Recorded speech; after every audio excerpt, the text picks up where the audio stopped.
Salutations, boys and girls, ladies and gentlemen, and today I'm talking about the red hot Indianapolis Colts today, and they fell to the Pittsburgh Steelers in Pittsburgh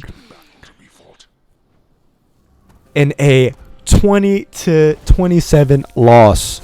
Now, watching this game, I wasn't able to watch it fully locked in at first, but I went back and watched this, and Daniel Jones didn't have a great game, but I don't think it's as bad as people are saying that it was. There was a garbage time interception, and then there was another interception that was pretty bad when it was, regular time interception. And every other turnover by the Colts offense was honestly because the Steelers just played some outstanding defense. The Steelers defense, I credit more the Steelers defense than it was Daniel Jones having a terrible day. Now, it wasn't a great day. He made some mistakes. It wasn't a good day for him, but it wasn't as bad as people will want you to believe. Like, he's reverted back to New York Giants Daniel Jones. I don't believe that. But the big thing is that the Steelers defense stepped up today. They after having a crazy season so far, they had themselves a great game today. And the Steelers only really scored from sudden change turnovers. Outside of that, our defense was able to hold them essentially to 3 points. I think it was only 3 points they scored off of a regular drive. Every other drive, they were off of turnovers. So I think that's a pretty good thing, because this is a freak game for the Colts offensively. And the Pittsburgh Steelers were able to capitalize on those turnovers and get points out of it.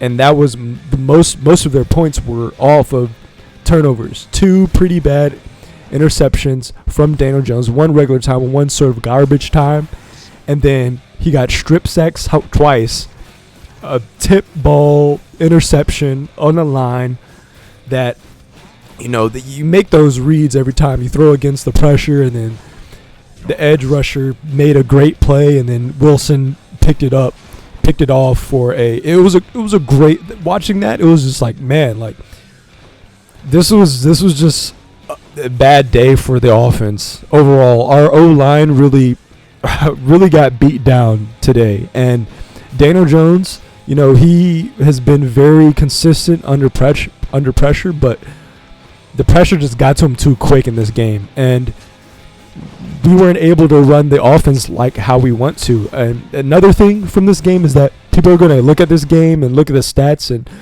not really watch other Colts games and be like, why didn't you give the ball to Jonathan Taylor? Well, that's because we were down multiple scores most of the game. We only had to lead, in the first half, and we were down multiple scores. So running of the ball all game with JT wasn't really a viable option. He's not a crazy passing threat outside of checkdowns. So, and other schemed, little wheel routes or whatnot. So, passing or running the ball all day when we're down multiple scores is not really feasible, So, Jonathan Taylor was not able to get, he had a typical first quarter and sort of second quarter, because Jonathan Taylor is really a third and fourth quarter finisher when we already have like a basically 20-point lead, and he just breaks one off to finish. He's the game finisher. He's not.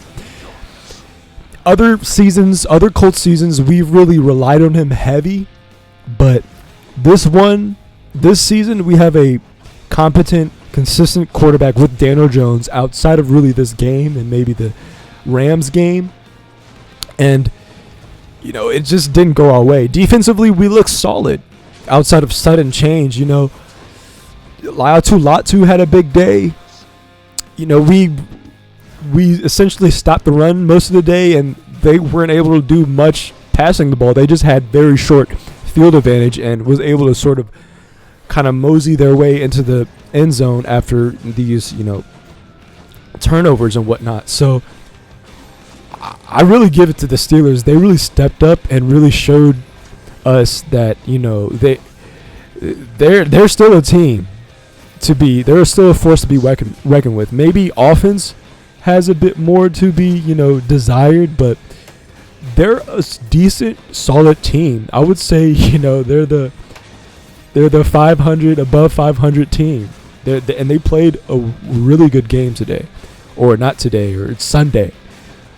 So, Daniel Jones, and we had to throw the ball a lot. So Daniel Jones had the most passing yards in this game out of all season.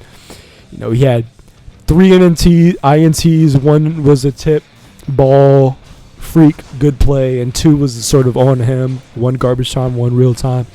And, just looking at this, I'm okay. I'm not sounding my alarms at all. But it's amazing that the Colts offense, their efficiency comes with them being in a uber comfortable position, like under any type of pressure, like we're down and we got to go make a play. It's sort of I don't know. I haven't really seen that come back from a deficit from Daniel Jones. I've seen a lot of that from Anthony Richardson, and in those moments I sort of feel better with AR, but Daniel Jones is able to just orchestrate the offense with a higher level of efficiency. Anthony Richardson just has that freak, I might have to make this play on my legs by myself and whatnot, and he can air that ball out. But Jonathan Taylor didn't do much because we didn't have that much of a lead going into the third and fourth quarter. So Daniel Jones had to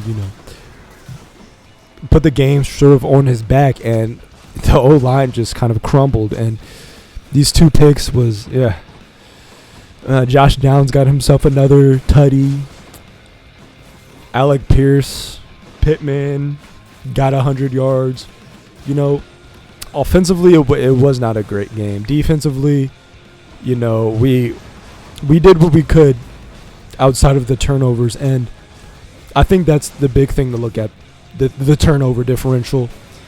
Outside of the turnovers, the Steelers weren't able to do anything. I already said that. So, yeah, this game wasn't that really great of a game, and the game was only that close because of garbage time. So, a lot of people like to say, but they still only won by 7 points. But yeah, that's because we just kept our starters in and still tried to get points when we weren't really coming back at all. So, the score looks better than what it actually was. Having 6 turnovers on offense is not a recipe for winning at all on any level against any team in this National Football League. So I'm not afraid after this game. If somehow the ship just implodes on himself, then hey.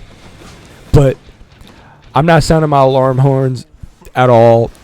Daniel Jones didn't have that bad of a game than people would like to make it seem. He did have a bad game, but this is his worst game that he's played. But even though it's hard to put it all on Daniel Jones, but there was a couple things he could have done better with the ball, stepping up in the pocket a bit more, sort of avoiding these sacks and kind of feeling the pressure a bit. But man, that Steelers D-line just had it coming for us, and they had themselves a game. Now looking on to I haven't even said anything. We just traded 2 first-round picks and Adonai Mitchell for Sauce Gardner, and boy, oh boy, what a move from the Indianapolis Colts. This actually was one of my top trade options. No joke. I didn't hear anyone talk about we could get Sauce Gardner or whatnot, but we went out and got him. And it's very exciting to see, the Colts really buckle down on this season and go out and try to get something. And adding someone like Sauce Gardner, our defense is elite, or a secondary at least. Our secondary is going to be elite. We're going to have Mooney Ward. We have Jalen Jones, Blackman. Nick Cross is having a great year. Cameron Bynum had a solid start to the season. Kenny Moore. Latu's having his sort of breakout season. Kwity Paye, DeForest Buckner. Man, we got some dogs. I'm telling you. Our defense is going to be solid. And our offense, if we continue having the efficiency that we've had outside of this game, then we're gonna be arguably a Super Bowl caliber team. So this is pretty hype. Sauce Gardner is gonna come in with one. He's gonna take one from Josh Downs, which is fine. Josh Downs gave him one, probably because NFL and Sauce is such a big name that, buying jerseys and whatnot kind of, as far as marketing his jersey, his signature number is, and Josh Downs is going to be down to business. He has a podcast with his brother, and his brother wears 2 in college, and he now wears 2. So Downs to Business, his podcast. It's sort of cool that he has that with his podcast. And Josh Downs is just, I like it. He's an unselfish guy. We got a lot of selfish people on the team, and and we got some dogs. So we go to Berlin, Germany on Sunday morning and face the Falcons. The Falcons was the team that I predicted that we would have a tough time against. So I'm sort of scared of the Falcons. I don't know why. They're kind of been flip-floppy, kind of iffy this season. They don't really have a stable kicker right now. I think they sent the kicker off after the game with the Patriots. And which, that's going to make them be susceptible to having some hidden points be not scored for us in our favor. But looking at this matchup, I don't know. There's something about Bijan Robinson and how they like to play football that I don't know if we're going to take well. But, with these answers, we should be locking down guys outside. We should be getting solid pressure. And their defense is pretty solid, too. So I was hesitant on the Steeler game. I think the Steeler games could have went 50-50, but I had us winning in our favor. But this Falcons game, both of us are coming off a loss. We just got Sauce Gardner. Sauce Gardner is on pace to play on Sunday too, so it's going to be a solid game. So a sad loss this week. A hard-fought game to the end. We really fought to the end and got a lot of garbage time points, so that's why it looks so well. But go Colts. Daniel Jones is going to be fine. Offense is going to be fine. Jonathan Taylor will get his touches once we have a solid lead. We're not going to really lean on him that much. We could have been a bit more, giving him the ball.